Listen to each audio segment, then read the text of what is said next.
Di Surabaya, Jawa Timur, berdiri sebuah monumen kapal selam tepatnya di Jalan Pemuda Genteng. Monkasel yang merupakan wujud asli kapal selam ini merupakan eks kapal selam KRI Pasopati bernomor lambung 410 milik TNI Angkatan Laut.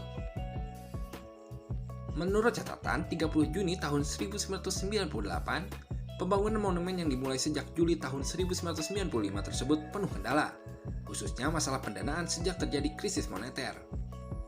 Akhirnya pada 27 Juni tahun 1998, Monkasel Pasopati 410 diresmikan Kepala Staf Angkatan Laut Laksamana Arif Kusharyadi. Arif Kusharyadi menceritakan ada alasan ke atas pilihan mengapa menjadikan KRI Pasopati sebagai Monkasel. Selain karena sudah purna tugas, juga merupakan kapal selam yang paling besar, paling lengkap dan punya catatan sejarah yang panjang bagi Indonesia. KRI Pasopati memperkuat TNI AL pada 29 Januari tahun 1962. Sejak dioperasikan hingga purna tugas pada 1994, KRI Pasopati dikendalikan 14 komandan perwira. Selama dalam jajaran gugus tugas, KRI Pasopati selalu ikut mendukung kegiatan operasi berskala besar seperti Operasi Trikora.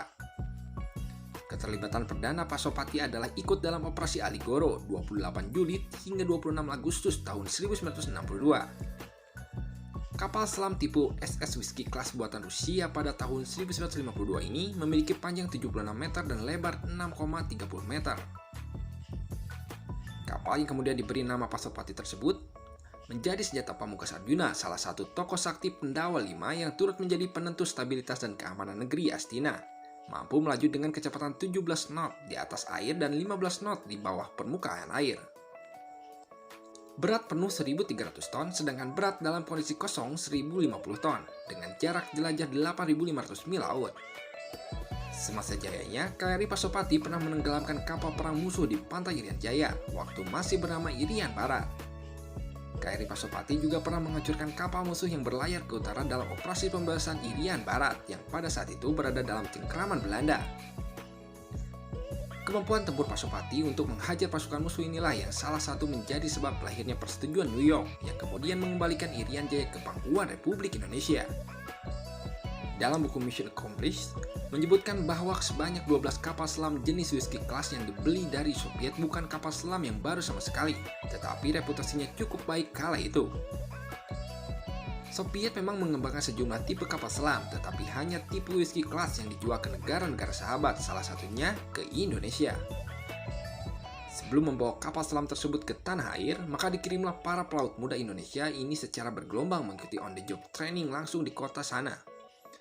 Pangkalan utama kapal selam untuk Pasifik yang disebut sebagai Pusat Pendidikan 89 Angkatan Laut Uni Soviet. Di sanalah para pelaut muda Indonesia digembleng bagaimana mewakili kapal selam ini. Latihan dengan kapal selam dilakukan di perairan di Vladivostok yang sangat dingin.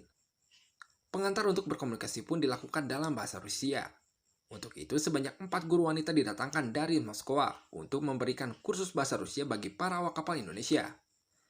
Dalam waktu 3 bulan, umumnya mereka sudah bisa menguasai dasar-dasar bahasa Rusia.